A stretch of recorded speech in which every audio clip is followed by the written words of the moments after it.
Hello दोस्तों। पूरी life time में कभी ना कभी आपने शॉपिंग करते हुए ये बात जरूर बोली होगी कि महंगाई बहुत बढ़ गई है। और इसके अलावा भी हम अक्सर न्यूज़पेपर्स में और न्यूज चैनल्स में ये चीज पढ़ते और सुनते रहते हैं कि इन्फ्लेशन रेट इंक्रीज हो गया है या फिर इन्फ्लेशन रेट डिक्रीज हो गया है। तो इस इन्फ्लेशन रेट और महंगाई के बीच में क्या रिलेशन है? क्या ये दोनों एक ही चीज है या अलग अलग चीज है? और ये इन्फ्लेशन रेट और महंगाई कैलकुलेट कैसे होते हैं? क्या जब हमारी फाइनेंस मिनिस्टर जब बाजार में सब्जी खरीदने जाती हैं और उन्हें लगता है कि आलू का रेट बहुत बढ़ गया है, इसके बेस पे इन्फ्लेशन रेट डिसाइड होता है? या फिर जब हमारी गवर्नमेंट को कोई प्रोजेक्ट शुरू करना होता है और उसके लिए गवर्नमेंट के पास फंड नहीं होता है तो वो और ज्यादा टैक्स लगा देती है और चीजें महंगी कर देती है, जिससे और ज्यादा रिवेन्यू जनरेट होता है और सरकार के पास पैसा आता है, तो इससे महंगाई बढ़ती है। तो आज की वीडियो में हम इसी चीज के बारे में बात करेंगे कि वो कौन से इकोनॉमिक और पॉलिटिकल फैक्टर्स हैं जिनके बेसिस पे इन्फ्लेशन रेट या महंगाई कैलकुलेट करी जाती है। चलिए शुरू करते हैं। अभी हाल ही में गवर्नमेंट ने पिछले महीने का यानी कि अगस्त 2020 का इन्फ्लेशन डेटा रिलीज किया है और उस इन्फ्लेशन डेटा के अंदर रिटेल इन्फ्लेशन और होलसेल इन्फ्लेशन दोनों का डेटा मौजूद है। रिटेल इन्फ्लेशन मेजर किया जाता है कंज्यूमर प्राइस इंडेक्स यानी सीपीआई के बेस पे और होलसेल इन्फ्लेशन मेजर किया जाता है होलसेल प्राइस इंडेक्स यानी डब्ल्यूपीआई के बेस पे। सबसे पहले बात करते हैं रिटेल इन्फ्लेशन के बारे में। अगस्त के महीने में रिटेल इन्फ्लेशन डिक्रीज होके 6.69% हो गया था, जो कि उससे पिछले महीने यानी कि जुलाई के अंदर 6.73% था। लेकिन डिक्रीज होने के बावजूद भी यह आरबीआई की अपर लिमिट यानी कि 6% से काफी ज्यादा है, क्योंकि सेंट्रल गवर्नमेंट ने आरबीआई के लिए यह मैंडेटरी किया हुआ है कि आरबीआई इन्फ्लेशन रेट को मेंटेन करे 4% पे with a margin of plus और -2%, यानी कि इन्फ्लेशन रेट मैक्सिमम 6% हो सकता है और मिनिमम 2% हो सकता है। अगर ये इन्फ्लेशन रेट 6% से ज्यादा है तब भी प्रॉब्लम है और 2% से कम है तब भी प्रॉब्लम है। और ये जो 4% का इन्फ्लेशन रेट है with A band of plus और -2%, इसे 2014 में आरबीआई की एक कमेटी ने रेकमेंड किया था और उस कमेटी के हेड थे आरबीआई गवर्नर उर्जित पटेल। ये जो रिटेल इन्फ्लेशन के अंदर इंक्रीज आया था वो इसलिए आया था क्योंकि फिश और मीट के प्राइस इंक्रीज हो गए थे। फिश और मीट के प्राइस 16.5% इंक्रीज हो गए थे, जिसका इफेक्ट पूरी रिटेल मार्केट पे पड़ा था। तो दोस्तों, इससे आपको काफी अंदाजा हुआ होगा कि जो नॉनवेज फूड प्रोडक्ट्स की मार्केट है वो कितनी बड़ी मार्केट है। अगर उसके प्राइस इंक्रीज या डिक्रीज होते हैं तो बाकी फूड प्रोडक्ट्स की मार्केट उसके इफेक्ट को ओवरकम नहीं कर पाती है। ये अकेली नॉनवेज इंडस्ट्री बाकी की सारे फूड प्रोडक्ट्स की इंडस्ट्री को फुल कंपटीशन देती है। लेकिन अब कंज्यूमर फूड प्राइस इंडेक्स सीएफपीआई यानी कि inflation on food products decrease होके 9.05% हो गया है, जो कि उससे पिछले महीने यानी कि जुलाई के अंदर 9.27% था।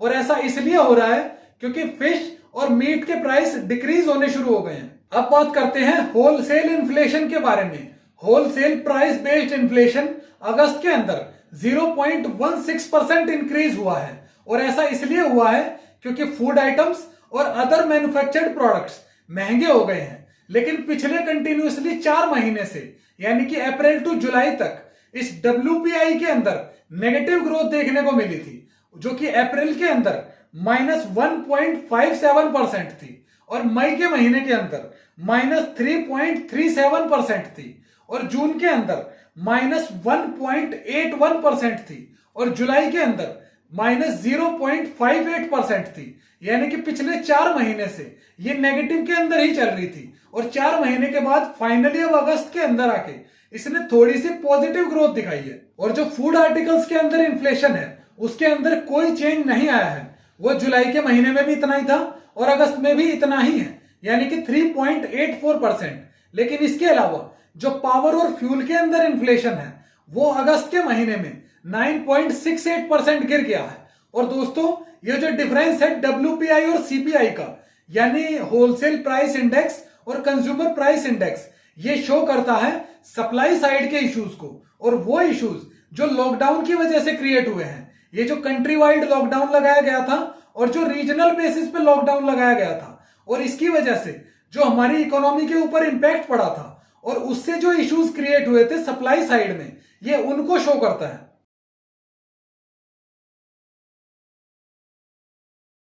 ये जो हम इतनी देर से बात करे जा रहे हैं, इन्फ्लेशन, डब्ल्यूपीआई और सीपीआई के बारे में, ये एक्चुअल में होता क्या है? तो जो हमारी डेली यूज की सर्विसेज और गुड्स होते हैं, जब उनका प्राइस इंक्रीज होता है तो इसका मतलब होता है इन्फ्लेशन। इसके अंदर आता है हमारा food, clothing, housing, transportation, power, fuel etcetera, और भी बहुत सारी चीजें होती हैं। जब उनका प्राइस इंक्रीज होता है तो इसका मतलब होता है इन्फ्लेशन। और इन्फ्लेशन रेट होता है average price change in commodities and services over time. मतलब किसी एक पर्टिकुलर टाइम के अंदर जो हमारे गुड्स और सर्विसेज का प्राइस चेंज होता है, इंक्रीज या डिक्रीज होता है, तो उसका जो एवरेज चेंज होता है प्राइस के अंदर, वो होता है हमारा इन्फ्लेशन रेट। और इन्फ्लेशन रेट इंडिकेटर होता है किसी कंट्री की करेंसी की परचेजिंग पावर की पर यूनिट का। यानी कि जो चीज कल तक 1 रुपए में मिल रही थी, आज वो 1 रुपए 5 पैसे या 1 रुपए 7 पैसे की हो गई है। इसका यह मतलब है कि रुपये की वैल्यू गिर गई है या फिर उस पर्टिकुलर प्रोडक्ट का प्राइस इंक्रीज हो गया है। और ये रुपये की जो वैल्यू है, ये इकोनॉमिक ग्रोथ को भी शो करती है। मतलब कि ये है, अगर इन्फ्लेशन इंक्रीज होगा, रुपये की वैल्यू कम होगी, तो इकोनॉमिक ग्रोथ भी डिक्लाइन होगी, इकोनॉमिक ग्रोथ कम होगी। आपने बहुत बार सुना होगा कि डॉलर के कंपैरिजन में रुपया कमजोर हो गया है, यानी कि $1 73 या 74 का हो गया है, उसका प्राइस इंक्रीज हो गया है। तो इसका यह मतलब है कि इंडियन करेंसी यानी रुपये की वैल्यू कम होती जा रही है। और कम होने का यह मतलब है कि ये किसी भी इकोनॉमी के लिए पॉजिटिव साइन नहीं है। लेकिन फिर भी एक मॉडरेट लेवल का इन्फ्लेशन हमेशा होना चाहिए किसी भी इकोनॉमी के अंदर, ताकि प्रोडक्ट का प्रमोशन होता रहे। क्योंकि अगर इन्फ्लेशन नहीं होगा तो मार्केट सैचुरेट हो सकती है और उससे प्रोडक्ट्स का प्रमोशन नहीं होगा, और अगर प्रमोशन नहीं होगा तो वो ग्रोथ भी नहीं होगी। और इंडिया के अंदर इन्फ्लेशन प्राइमरली 2 चीजों के बेसिस पे मेजर किया जाता है। पहला है डब्ल्यूपीआई यानी कि होलसेल प्राइस इंडेक्स, इसके अंदर होलसेल लेवल के प्राइस चेंजेस को मेजर करते हैं। और दूसरा है सीपीआई यानी कि कंज्यूमर प्राइस इंडेक्स, इसके अंदर रिटेल लेवल के प्राइस चेंजेस को मेजर करते हैं। दोस्तों अब बात करते हैं सीपीआई के बारे में, यानी कि consumer price index. CPI measure करता है प्राइस चेंज को रिटेल बायर के पर्सपेक्टिव से, और इसका डेटा रिलीज करता है नेशनल स्टेटिस्टिकल ऑफिस।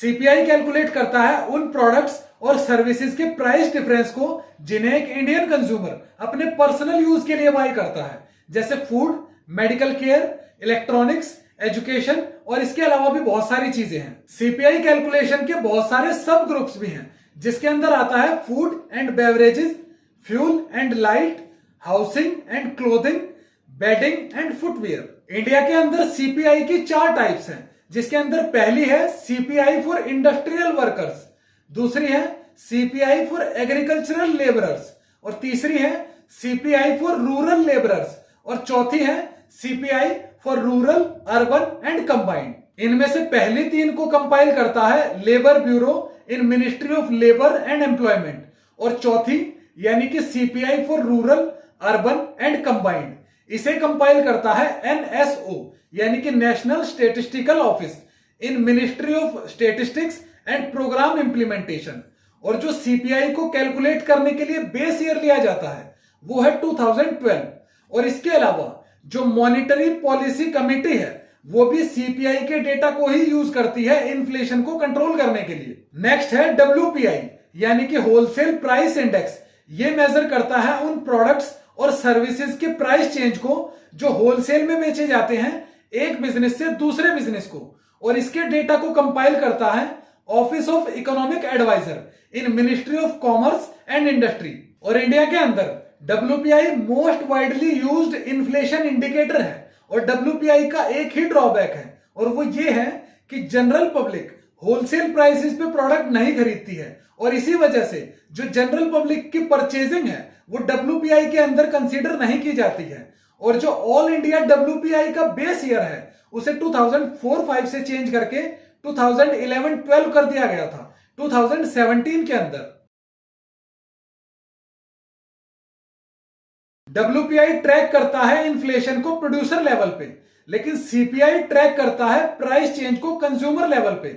और डब्ल्यूपीआई सर्विस सेक्टर के प्राइस चेंज को काउंट नहीं करता है, लेकिन सीपीआई सर्विस सेक्टर के भी प्राइस चेंज को काउंट करता है।